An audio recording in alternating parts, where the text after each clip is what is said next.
Now we'll welcome in now Colin Udoh to talk more about everything we've seen so far and what is ahead for us too. Colin, it's great to have you with us. Listen, I want to start with the last game that we just saw because we're talking about Senegal. So many are saying that they're favourites in this one, and I know they didn't have a full-strength squad today, but did they look like the favourites in this tournament the way they played today? Well, look, thank you, Kay. Great to be back here after a while. Not that I enjoy seeing Shaka's face, but we'll get to that later. But yeah, Senegal look just the way Senegal have always looked.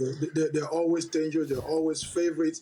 And I think maybe just because they didn't have the full complement of the players, maybe they might have been a bit not the same. But to be honest, Zimbabwe also had the same problem of players being absent with COVID, and I thought Senegal could have done better. But having said that, in the beginning of the tournament, teams always struggle at the start, especially teams that come with so much pressure. So I think I'll give Senegal the benefit of that. The fact that they got through this, got a win out of it, just tells me that they're still in for the long haul.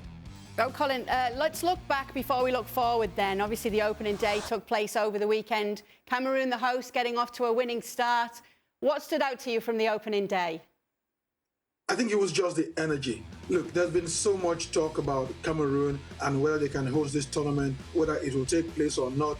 But the thing is, once the football starts, all of that just gets thrown into the bin. And there was so much energy in the stadium. That's what makes the African Nations Cup such a different tournament. You look at the Euros, you're expecting quality football, you're expecting great players. But when you look at the Africa Cup of Nations, what you see is you see colors, you see culture, you see the whole great football, sometimes quality football. Also, you also have some real dumb moments, some amateurish kind of football. So that's when you put all of that. That's what makes the Africa Cup of Nations so unique and so different from anything else you're likely to see. So I think that energy, that whole immersion into the tournament, I think it was fantastic for me. And the games keep on coming. Many people looking out for Nigeria taking on Egypt tomorrow. What should we look out for in this game? Oh, plenty of heart.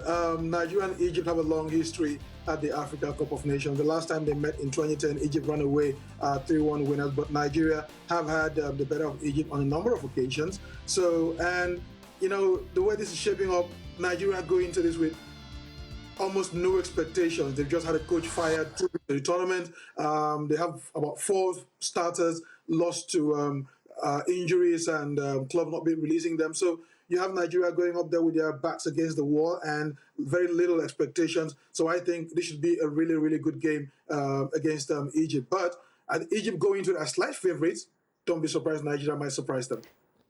Colin, have you got a team that you're looking out for that maybe others should look out for throughout this tournament that maybe haven't been highlighted? I'd say Mali. I think we're all sleeping on Mali, but they've got some really, really good players. And let's not forget that 2 tournaments ago, Mali, in 2012 and 2013, Mali got they finished third on both occasions. They stumbled a bit in the next 2, but now they have Yves Bissouma, who's one of the best and most energetic midfielders in the Premier League. And during the qualifiers for the World Cup, they are one of the 10 teams that have made it through to the final phase of qualifying for the 2022 FIFA World Cup. So don't be surprised to see them make it to the World Cup, and don't be surprised to see them going almost all the way to at least the podium places at this tournament and maybe even win it. So there you go. Don't sleep on Mali. And don't go away, Colin, because you're joining us from Extra Time, especially because you've been making fun of Shaka. Yeah. And that always gets you a pass to join us on Extra Time. And don't forget, you can always stay up to date with everything that's going on Extra Time by subscribing to our YouTube page. Well, thank you very much for watching ESPN on YouTube. For more sports highlights and analysis, be sure to download the ESPN app. And for live streaming, premium content, and let's not forget as well, ESPN FC 7 days a week. Subscribe to ESPN+.